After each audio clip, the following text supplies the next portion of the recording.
You are standing in the market in the ancient world. A merchant unrolls a single strip of cloth. It's not gold. It's not silk. It's just fabric, dyed a deep, bruised, almost bloody shade of purple. He names a price. You do the math in your head, and you get it wrong. Because what he just said is worth more than the pouch of gold coins sitting on your hip.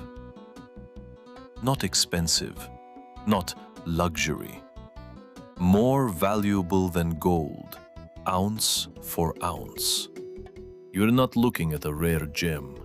You're not looking at a spice from the edge of the known world. You're looking at a color. And somewhere, right now, a stain on your fingernail is worth more than what you make in a month. How does a color become worth more than the most valuable metal on Earth? Stick around, because the answer involves 250,000 dead sea snails, a smell so bad it could get you exiled from your own city, and a secret that a handful of people guarded for over 1,000 years. A secret so valuable that when it was finally lost, it didn't just disappear. It took an empire's identity down with it. Before we get to the snails, you need to understand something most people never think about. Right now, in your closet, you probably own something purple. A shirt, a jacket, maybe just a pair of socks. It cost you what, $10? $20? Erase that from your mind. Rewind the clock 3,000 years. Reds exist from crushed insects and iron-rich clays.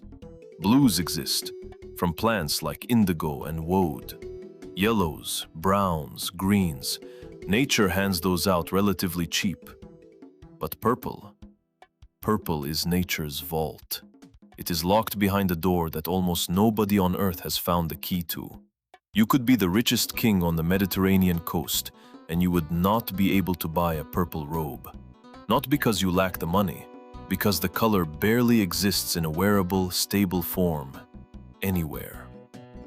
Now imagine you're a young dye worker on the coast of ancient Phoenicia, modern-day Lebanon, around 1200 BCE. Your job, starting today, is to find that key. Nobody has told you what it costs. You're about to find out the hard way.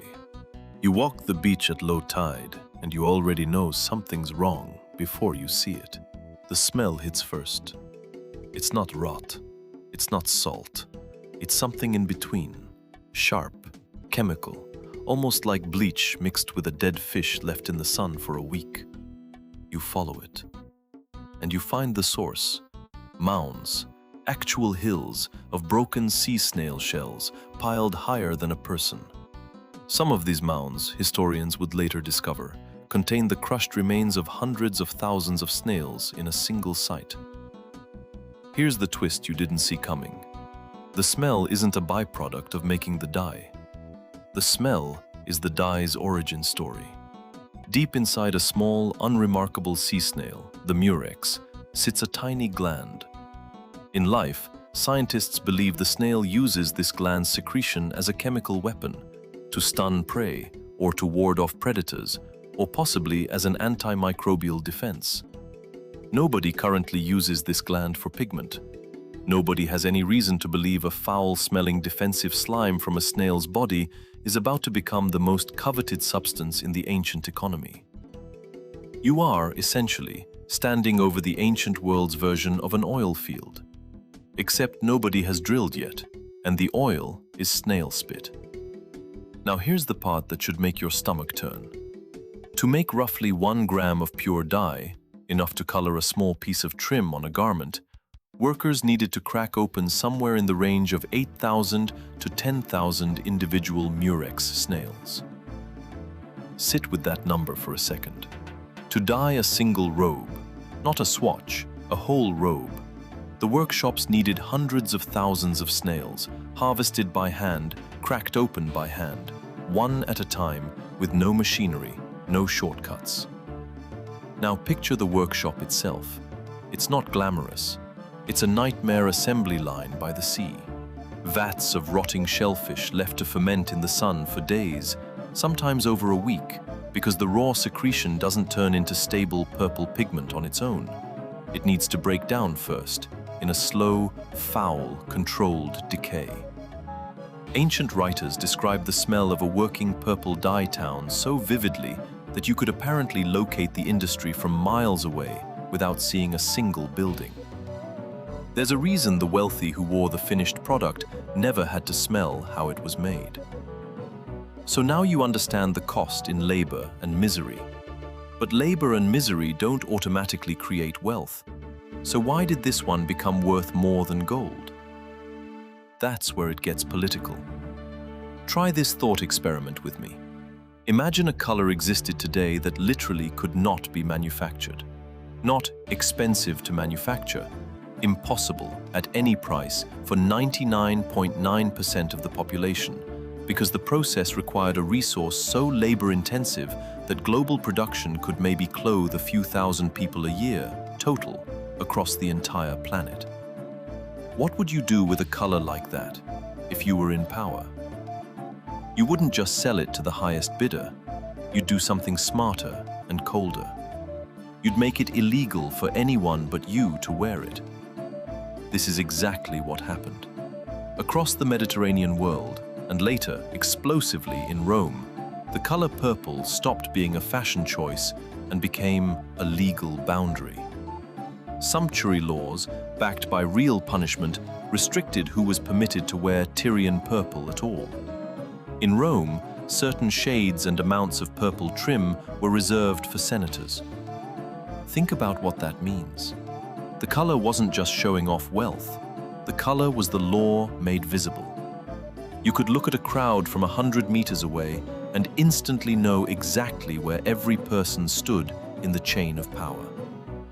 Just a stain extracted from 100,000 dead snails, doing the work of an entire legal and social hierarchy in a single glance. By the time of the Roman Empire, we have actual surviving price records. The Emperor Diocletian issued an edict in 301 CE, attempting to control runaway inflation across the empire. And the price ceiling he set for the finest purple-dyed wool was staggering. Historians estimate that a pound of the best Tyrian purple wool could cost more than a Roman soldier's wages for years. And by some calculations, gram for gram, the pure dye extract rivaled or exceeded the price of gold.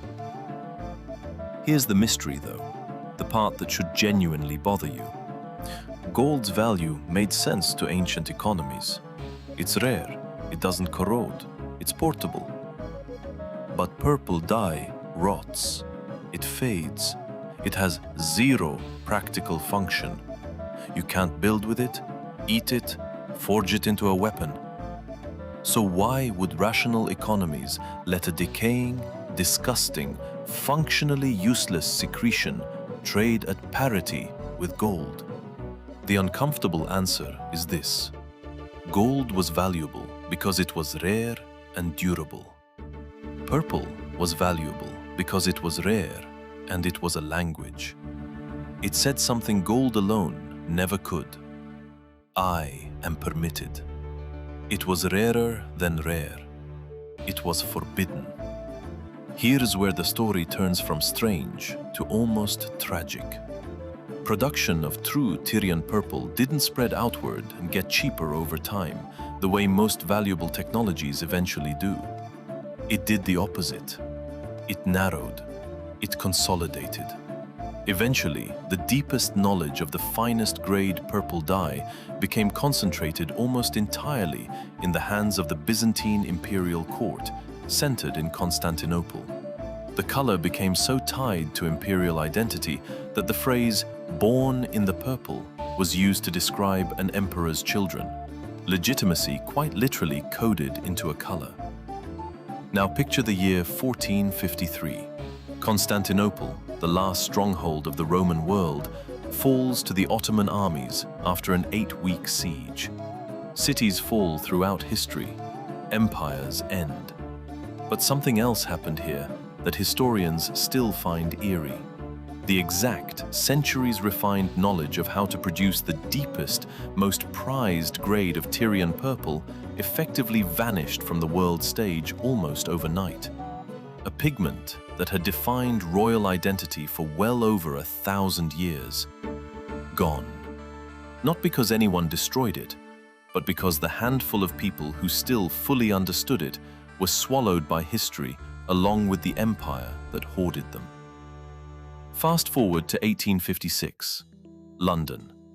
An 18-year-old chemistry student named William Perkin is not trying to make a dye.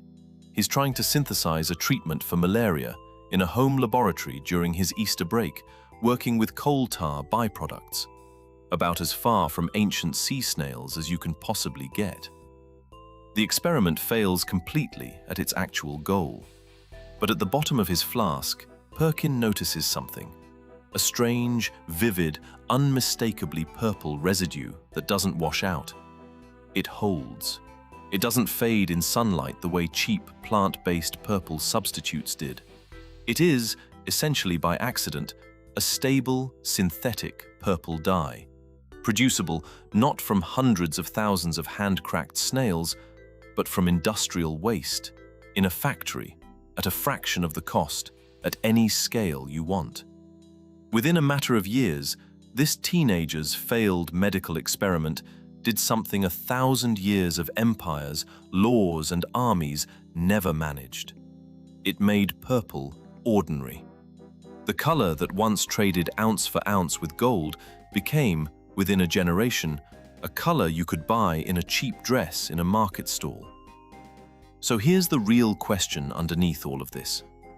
It was never really about the color. Purple was never valuable because purple is inherently beautiful. It was valuable because, for over 2,000 years, it was one of the very few things on Earth that scarcity and law together made almost impossible to fake, buy, or steal your way into. And when that scarcity broke, not through war, not through conquest, but through a chemistry mistake made by a teenager on his school break, the entire value system built around it evaporated. Which leaves you with an uncomfortable thought to carry out of here. Somewhere in your life right now, there's probably something you consider genuinely, permanently valuable. Not because of what it does, but because almost nobody else can have it. History says, don't get too attached to that feeling, because somewhere, right now, there might already be an 18-year-old in a lab failing at something completely unrelated, about to make it worthless. If a color could be worth more than gold, what else have we been wrong about the value of? Let me know what you think should be the next thing this channel puts on trial.